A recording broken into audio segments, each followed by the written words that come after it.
Welcome to the channel. In this video, we're going to be taking a look at Community Report 80 for Workers and Resources Soviet Republic. This was published on the 7th of August 2023, and I have to admit this has become a bit of a pleasant surprise from my perspective, because I thought the devs had basically forgotten about scenarios and in-game campaigns, and it's good to see it's back on the agenda, and their take is very interesting. Anyway, let's just jump straight in and read the first paragraph. It says, "Greetings, comrades of the Soviet Republic and dedicated fans of our game. After a few intense weeks, we return to share our progress and chronicle our relentless pursuit of perfection in games development. We still have an ambitious task list ahead of us before the full game reaches your hands. And rest assured, we remain committed to our mission. With this message, we wish to explain some of our pioneering ideas for in-game campaigns." So moving on to the second paragraph, it says, "As time has passed, our game has grown in both depth and complexity. Even seasoned players who have devoted hundreds or thousands of hours occasionally find themselves challenged by its intricacies. Recognizing this and understanding this depth might be daunting for newcomers. We have envisioned the addition of campaigns or scenarios. These are designed not only to offer a structured introduction to the uninitiated, but also to provide a fresh challenge for our experienced comrades." I really like this idea, the fact that they're going to effectively make the tutorial into a number of scenarios which they can build up. It's a bit reminiscent of the scenarios which are in Transport Fever 2, and I think this has got a lot of potential. And from a personal perspective, I've got a couple of ideas for scenarios. True, they're going to be mainly around early starts, so I'm really glad to see the devs have started work on this mechanic. Let's just jump straight in and take a look at the picture. And what we got here, it says, "Greetings, allow me to introduce myself. I am Irina Sokolova, Minister of Propaganda of the Soviet Republic. My role is to ensure unwavering government loyalty among our people, spreading the ideas of unity, progress and dedication to our beloved nation. Comrades, our new objective is to construct the headquarters of the Communist Party." So it looks very much like it's going to be a led campaign, which will take new players through the various things that they need to know, which is good to know. So moving down to the next paragraph, it says, "The intricacies of our game are undeniable. Navigating a new republic without adequate knowledge can lead to a swift downfall, especially in a realistic difficulty setting. However, we understand that many among you thrive on the challenge, aiming to constantly push the boundaries of our gaming prowess. For those who are starting their journey, we advise caution. Diving into the full spectrum of features without a grasp of the fundamentals can be overwhelming. This is where our campaigns come in, designed to gently initiate newcomers while providing a depth of the pros." So what we got here is a kind of picture with some kind of structure. I'm just going to go, it looks like the information's on the next section. So I'll read the next section, and then maybe this up here will to make sense, because it does consist all the different advisors in there. We can see who normally pop up messages as when things go wrong in the game. It says, "To bring these campaigns to life, we will use scripts dividing them into 3 distinct branches, each escalating in complexities. These will come hand in hand with a fresh vanilla map, making sure that it fits the campaign well.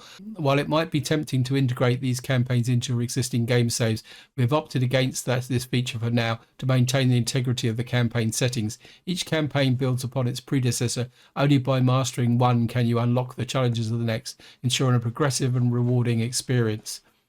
I have to admit, I've been looking at how you could make a series of tutorials for new players, and it is a big challenge, because you don't go very far before you start thinking about other elements of the game, and then you have to decide on whether to bring it in. It'll be very interesting to see how the devs actually approach and develop this, and I'm presuming that this kind of advisor chart here. And so just to move down, it says, "Draft campaign overviews. Titles and settings will be subject to change as it will be developed. There's a new Soviet Republic is born. Begin your journey with mostly flat maps, crafting your republic from the ground up. Easy map, most flat default settings. Soviet Revolution.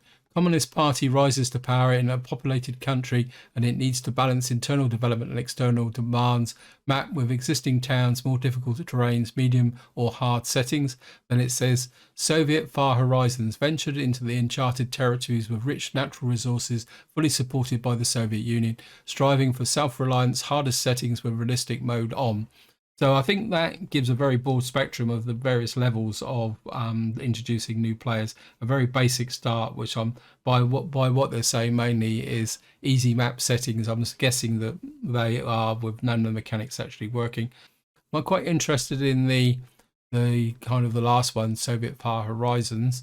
Is at the outset of the initial campaign, our primary goal is to introduce newcomers to the game's foundations. This includes familiarizing them with the controls, effective utilization of the minimap, and mastering fundamental mechanics. So basically, it's an elementary tutorial. We'll just take a quick look at this.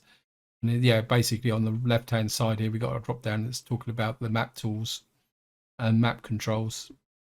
And we'll just go down to take a quick look at the next picture. Is obviously they've got the day-night cycle enabled. This one just talks about the customs house, start trading. And it says, initially players will be provided with a simple, clear objective designed to anchor them in the basics. As they progress, these objectives will evolve, pushing them to produce and import specific volumes of resources. This layered approach may not only ensure a gradual learning curve, but also instills the importance of self-sufficiency within the game universe. To aid this journey, we've incorporated specific GUI elements to help players navigate and understand their tasks. So we'll just take a quick look at these pictures. It says on the left-hand side here, urban planning basics, build flats for at least 500 citizens. Then it kind of gives just a bit of a breakdown of what you need. And in the center, you can see there's a little drop down. It says, obviously, there's a target objective here. And what they're saying is you've got, at the moment, they've got 100 out of a required 500 supply of flats. Then if we get down to the next one, it seems like this residential building doesn't seem to have any access to the shopping center. So again, it looks very much like the objective up here. It says 8 residential buildings have access to the shopping center. So you're going to have to build out 9 buildings with access to a shopping center. I quite like that idea, and it's so just read the final paragraphs. It says, we recognize the joy of exploration and the desire to carve one's own path. While we provide structured goals, we are not chaining players to a fixed storyline. This means players have the freedom to experiment, possibly achieving objectives even before they explicitly assign. Our scripts are designed to recognize such accomplishments. So while players can use our roadmap, they are free to diverge, allowing each campaign experience to build a unique republic based on their choices. Another exciting dimension we're keen to explore is modability.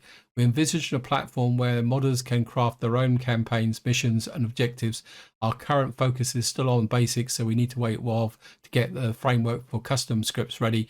These custom scripts would possibly be linked to a specific map or are compatible with an existing republic or terrain.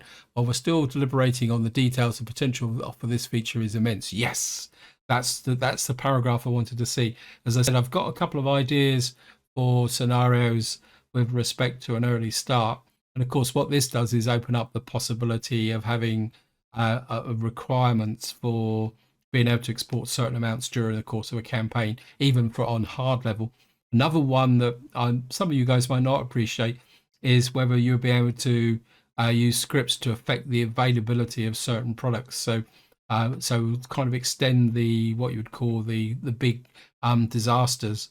So effectively, say, for example, you could have a scenario, say an early start, where certain materials will not be available up until a certain date, or possibly you could emulate, say, the oil crisis of the 1970s, where suddenly the price of oil, or of course, is the fact that you won't be able to import oil, things like that. I mean, the ideas are endless, and I'm sure people are going to really start to develop this in the future. Moving on, it says the potential of these campaigns and scripts is evident. Done right, they can serve as an effective training grounds for newcomers, present challenging scenarios for seasoned players. Wherever the community, modders can bring their unique vision of life, further enriching the gameplay experience. We eagerly anticipate the full realization of this feature. That wraps up our update for now. We trust that you share our enthusiasm for the upcoming challenges. Until our next dispatch, embrace the joys of the game and stay tuned for more insights from our team. Again, the way this game is developing, I think if the devs implement this successfully, it opens up so much potential for challenging scenarios. And the thing that comes into my mind at the moment is, if any of you play Imperium, the fact that if you play Imperium, there's scenarios like Reforged Eden, Star Salvage, and Project Eden, which take the game to another level. Not saying that is an equivalent, but it goes to show that especially with the other maps like the snow map and the desert map, there's so much potential to build challenges for players who just don't want to build their own large economy, that they'll be able to get in there, possibly deal with disasters and things like that. And hopefully the devs will implement that in a really big time. Anyway, this is where I'm going to leave it. Hope you enjoyed hope you enjoyed this quick overview of this community report. If you got any ideas, suggestions, opinions, feel free to chuck it in the video description and we'll have a chat. But until next time, whatever you do, enjoy your gaming.